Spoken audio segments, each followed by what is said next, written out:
Friends, स्वागत है आपका अपने यूट्यूब चैनल सहर्ष क्लासेज में। चलिए आइए शुरू करते हैं। आज दिनांक 30 नवंबर 2022 का करंट अफेयर। ठीक, तो पहला क्वेश्चन है आपका, भारत का पहला निजी लॉन्च पैड किसके द्वारा स्थापित किया गया है? तो भारत का पहला निजी लॉन्च पैड स्थापित किया गया है अग्निकुल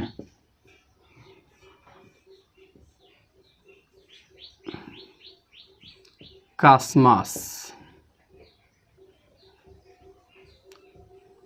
ये अग्निकुल कॉस्मॉस द्वारा स्थापित किया गया और ये जहाँ से लॉन्च पैड स्थापित किया गया वो जगह है श्रीहरिकोटा। श्रीहरिकोटा ये इसरो का बहुत फेमस लॉन्च पैड है, इंडियन स्पेस रिसर्च ऑर्गेनाइजेशन का, जो भारत की स्पेस एजेंसी है। नेक्स्ट क्वेश्चन है आपका, विश्व की पहली सुई रहित कोरोना वैक्सीन कौन है? तो विश्व की पहली सुई रहित कोरोना वैक्सीन बनी है भारत में और ये बनाई गई है भारत बायोटेक द्वारा। भारत बायोटेक द्वारा और इसका नाम है इनकोवैक।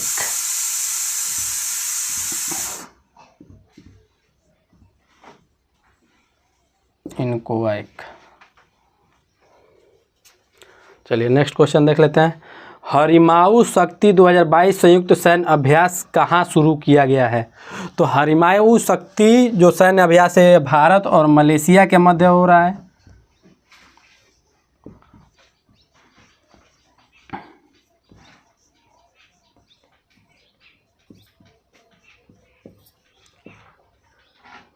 और ये अभी फ़िलहाल मलेशिया में चल रहा है। इसका शुरुआत हुआ था 28 नवंबर से। ठीक है, चलिए नेक्स्ट क्वेश्चन देख लेते हैं। नेक्स्ट क्वेश्चन है, राज्य बधिर T20 प्रतियोगिता 2022 कौन जीता है? तो राज्य बधिर T20 प्रतियोगिता जो होती है भारत में राज्यों के बीच में होती है और इस साल का जो विजेता रहा है वो है हरियाणा। हरियाणा। चलिए नेक्स्ट क्वेश्चन देख लेते हैं। हाल ही में विमोचित पुस्तक नाउ यू ब्रीथ पुस्तक के लेखक कौन है? ठीक, नाउ यू ब्रीथ पुस्तक के लेखक हैं राखी कपूर। एक महिला हैं तो इन्हें आप लेखिका कह सकते हैं। क्या है ही लेखिका? राखी कपूर। ठीक है, चलिए नेक्स्ट क्वेश्चन देख लेते हैं। हाल ही में किस राज्य ने महाराष्ट्र स्थित कन्नड़ स्कूलों को विशेष अनुदान देने की घोषणा की है? हाल ही में किस राज्य ने महाराष्ट्र में स्थित कन्नड़ स्कूलों को विशेष अनुदान देने की घोषणा की है? तो ये घोषणा की है कर्नाटक राज्य ने। कर्नाटक। देख लेते हैं नेक्स्ट क्वेश्चन है, भारत का सबसे बड़ा उर्वरक आपूर्तिकर्ता देश कौन बना है? ठीक, तो ये जो आपूर्तिकर्ता देश बना है वो रूस बना है। रूस भारत का सबसे बड़ा उर्वरक आपूर्तिकर्ता देश बना है और अभी तो ये युद्ध में व्यस्त है। एयर इंडिया और किस एयरलाइन के एकीकरण को मंजूरी दी गई है? एयर इंडिया एक विमान कंपनी है जो विमान सेवाएं प्रदान करती हैं और एयरलाइन का मतलब होता है विमान सेवा प्रदान करने वाली कंपनी है जिनको एयरलाइंस कहा जाता है। तो ये जो एयर इंडिया और विस्तारा भी एक एयरलाइन है, तो इनके एकीकरण की मंजूरी दे दी गई है। तो ये दूसरी कंपनी का नाम क्या है? विस्तारा और एयर इंडिया अब दोनों एक में होंगी तो फ्लाइटें थोड़ी सस्ती भी होंगी। और तीसरा है कि दुनिया का सबसे बड़ा एक्टिव ज्वालामुखी कहाँ फटा है? तो ये दुनिया का सबसे बड़ा एक्टिव ज्वालामुखी यानी जागृत ज्वालामुखी स्थित है अमेरिका के हवाई द्वीप में।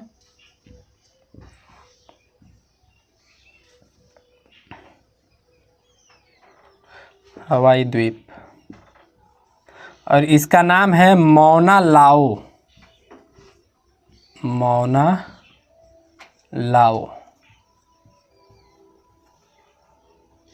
ये आज से 38 साल पहले 1984 में 1984 में फटा था, जब 700 घरों को तबाह किया था, लगभग 700 घरों को, और अब फिर जाके ये फटा है यानी 2022 में।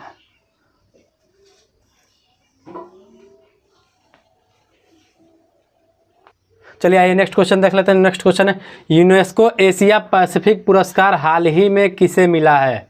ठीक, तो ये मिला है भारत में छत्रपति शिवाजी महाराज संग्रहालय को।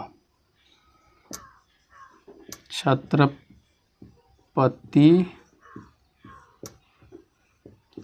शिवाजी महाराज संग्रहालय। ठीक, नेक्स्ट क्वेश्चन देख लेते हैं। लैंगिक हिंसा के खिलाफ केंद्र सरकार के नए अभियान का नाम क्या है? ठीक, तो लैंगिक हिंसा के खिलाफ केंद्र सरकार ने एक नए अभियान की शुरुआत की है जो लगभग 4 सप्ताह तक चलेगा, और इसका जो नाम है वो नाम है नई चेतना। नई चेतना ये केंद्र सरकार का अभियान है। ठीक, नेक्स्ट क्वेश्चन देख लेते हैं। ई रूपी कब लॉन्च किया जाएगा? ई रूपी क्या है? ई रूपी रुपयों का एक डिजिटल स्वरूप है जो आरबीआई द्वारा विकसित किया गया है और आरबीआई द्वारा लॉन्च किया जाएगा, और इसमें आपको एक वॉलेट दिया गया है जिसमें आपके पैसे रहेंगे और आप उसी से ट्रांजैक्शन वगैरह लेन देन करेंगे। ये सब जो करेंसी के लेन देन को कम करके डिजिटल करेंसी के बढ़ावा के रूप में इसको लॉन्च किया जा रहा है, और ये लॉन्च किया जाएगा 1 दिसंबर से, यानी कल से। तो आरबीआई ने इसकी घोषणा कर दी है। चलिए आइए नेक्स्ट क्वेश्चन देख लेते हैं। नेक्स्ट क्वेश्चन है, कुवेम्पू राष्ट्रीय पुरस्कार 2022 के लिए किसे चुना गया है? ठीक, कुवेम्पू राष्ट्रीय पुरस्कार एक पुरस्कार है और इसे चुना गया तमिल, इसके लिए जो जिसको चुना गया है कि जिन्हें दिया जाएगा इस बार, ये हैं तमिल के लेखक हैं। तमिल लेखक इमायम। ठीक, तमिल लेखक है। चलिए आइए नेक्स्ट क्वेश्चन देख लेते हैं। हाल ही में किस पशु को खाद्य पशु के रूप में मंजूरी दी गई है? खाद्य पशु, अब समझ लीजिए, खाद्य पशु का मतलब होता है कि वैसे पशु जिनके दूध या प्रोडक्ट को खाद्य भोजन के रूप में इस्तेमाल किया जा सके, और ये मंजूरी दिया है आपका FSSAI। ठीक, और किस पशु को दी गई है? तो ये पशु है हिमालयन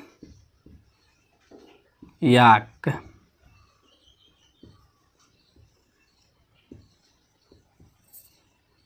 ठीक, और ये पाए जाते हैं लद्दाख में। लद्दाख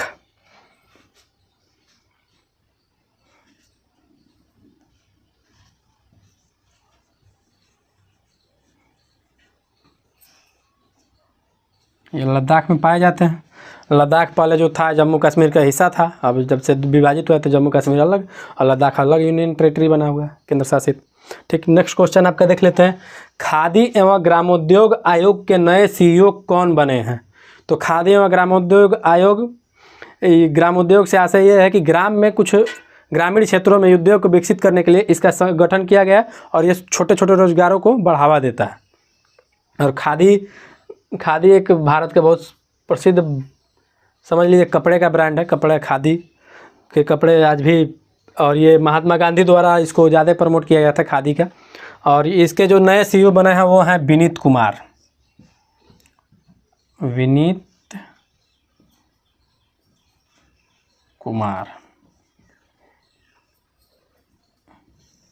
जो इसके नए सीईओ बने हैं। सीईओ का फुल फॉर्म होता है चीफ एग्जीक्यूटिव ऑफिसर। हिंदी अर्थ हुआ इसका मुख्य कार्यकारी अधिकारी। मुख्य कार्यकारी अधिकारी, मुख्य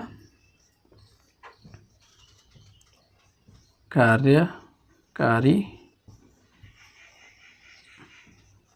अधिकारी।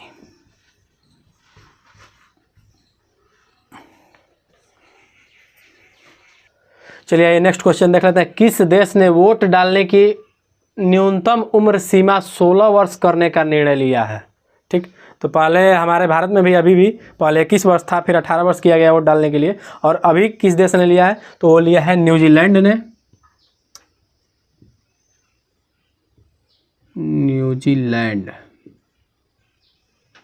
न्यूजीलैंड ने फैसला लिया है कि वोट डालने की न्यूनतम उम्र सीमा 16 वर्ष करेगा। चलिए नेक्स्ट क्वेश्चन देख लेते हैं। केंद्र सरकार द्वारा कितनी तीरंदाजी अकादमी खोलने के लिए घोषणा की गई है। तो ये कुल 100 तीरंदाजी एकेडमी खोलेंगे लोग, 100। और ये तीरंदाजी एकेडमी जो जनजातियाँ रहती हैं उनको तीरंदाजी का बढ़ावा देने, तीरंदाजी के खेल को बढ़ावा देने के लिए ये अकादमी खोला जाएगा और इसमें उनको प्रशिक्षित किया जाएगा ताकि वो बेहतर से तीरंदाजी यानी निशानेबाजी कर सकें। ठीक, चलिए नेक्स्ट क्वेश्चन देख लेते हैं। हाल ही में ग्रेट बैरियर रीफ को किस श्रेणी में रखा गया है? तो सबसे पहले आप जान लीजिए ग्रेट बैरियर रीफ क्या है। ग्रेट बैरियर रीफ ऑस्ट्रेलिया में समुद्र के पानी में स्थित एक कोरल भित्ति है और ये कैल्शियम से बनी हुई है और ये काफ़ी रंग बिरंगी और देखने में सुंदर लगता है, इसलिए वहाँ पे पर्यटन भी जाते हैं, जिसके वजह से उसका क्षरण हो रहा है धीरे धीरे और उसको खतरा है। तो इसको रखा गया है खतरे की श्रेणी में।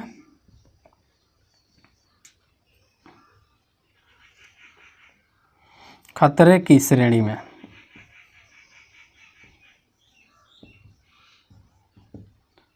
और इसमें जो मुख्य जो कोरल है उसका वो है ब्लैक कोरल प्रजाति, ब्लैक कोरल रीफ। ठीक है, चलिए आइए नेक्स्ट क्वेश्चन देख लेते हैं। सरस आजीविका मेला 2022 का उद्घाटन कहाँ किया गया है? तो ठीक है, सरस आजीविका मेला का उद्घाटन हुआ है नई दिल्ली में।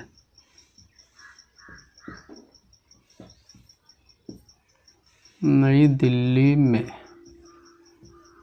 ठीक, चलिए अब नेक्स्ट क्वेश्चन देख लेते हैं। अंतर्राष्ट्रीय बौद्ध विश्वविद्यालय कहाँ स्थापित किया जाएगा?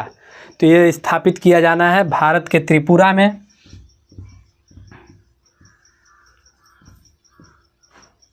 और इसका नाम होगा धम्मदीपा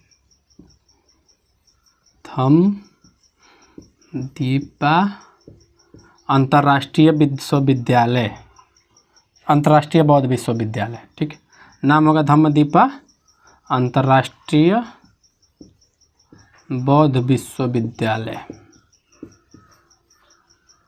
ठीक, और ये जो विकसित किया जाएगा ये कोरिया बौद्ध की तरफ से, मतलब कोरिया के बौद्धों की तरफ से विकसित किया जाएगा।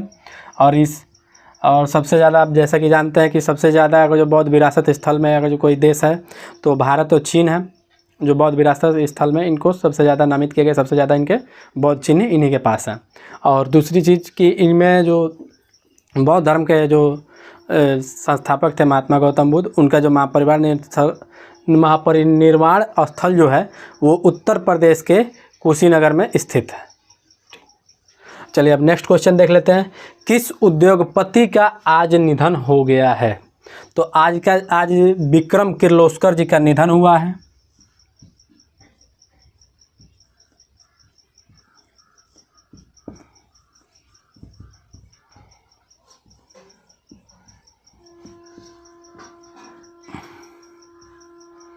और ये टोयोटा किर्लोस्कर इंडिया में जो है, टोयोटा किर्लोस्कर मोटर्स की इंडिया के जो ये चेयरमैन थे। और इनका सबसे बड़ा योगदान है कि जो टोयोटा कंपनी है जो फार्चूनर या इनोवा जैसी गाड़ियाँ बनाती है, तो उसको जो टोयोटा जो कंपनी है उसको भारत में लाने में इनका सर्वाधिक योगदान रहा है। इन्हीं के प्रयासों की वजह से टोयोटा ने भारत में व्यापार करने का फैसला किया था। और ये जो है दोनों लोग संयुक्त रूप से काम करते थे, टोयोटा और किर्लोस्कर। ठीक, तो ये विक्रम किर्लोस्कर जी का आज निधन हुआ है।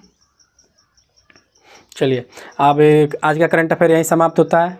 मिलते हैं फिर अगले वीडियो में आपसे, तब तक के लिए धन्यवाद।